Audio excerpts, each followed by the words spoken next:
Dans le psaume 2e, il est déclaré « J'ai oint mon roi sur Sion, la montagne de ma sainteté ». Psaume 2,6. Jésus est élevé, glorifié et intronisé, établi sur Sion, la sainte montagne de Dieu, couronné de gloire et d'honneur, en qualité de prêtre sur son trône. Quelle est la conséquence de tout cela? Bien, je voulais en arriver à ceci.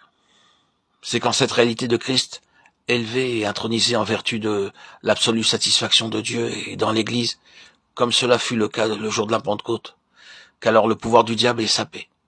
C'est ce qui a eu lieu dans les actes. Si vous délaissez cela, vous rétablissez le diable dans son pouvoir.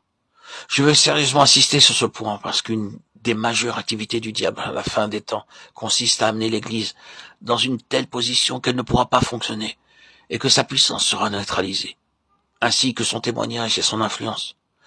Parce que la puissante réalité de l'absolue satisfaction de Dieu aura été affaiblie. De manière concrète, c'est cet aspect de l'assurance du salut qui est contesté dans les croyants. Beaucoup parmi vous n'ont probablement pas de problème concernant cette question. Mais je doute que vous parveniez au bout de votre course sans subir un seul des assauts perfides de l'ennemi, dans le but de saper votre ferme assurance. Il se peut qu'il ne vise pas directement l'assurance du salut, il peut s'insinuer d'une autre manière pour saper votre confiance en Dieu, ou même pour voiler votre conviction à l'égard de Dieu.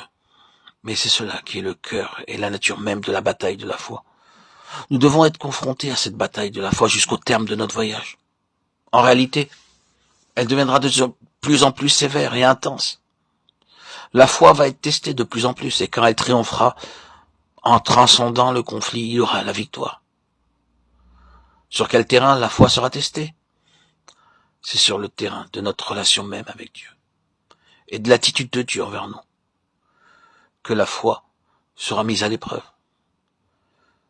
La concentration des forces de l'ennemi veut interférer dans notre relation avec Dieu. Quel est donc notre unique lien avec Dieu? C'est le Seigneur Jésus. Christ est la réponse pour lui comme pour nous, contre Satan et tout ce qu'il signifie. Ce ne sera jamais ce que nous sommes en nous-mêmes. Si vous pensez un jour parvenir à satisfaire Dieu en vous-même, en ce qui concerne la justice, vous serez confronté à d'affreuses désillusions et à de nombreuses déceptions. Jamais nous ne pourrons satisfaire Dieu par nous-mêmes, que ce soit partiellement ou plus pleinement. La puissance de l'Église réside dans la foi au Seigneur Jésus. Le lien avec Dieu, c'est le Seigneur Jésus, comme étant la satisfaction de Dieu. Et la réponse de Dieu à Satan, l'accusateur.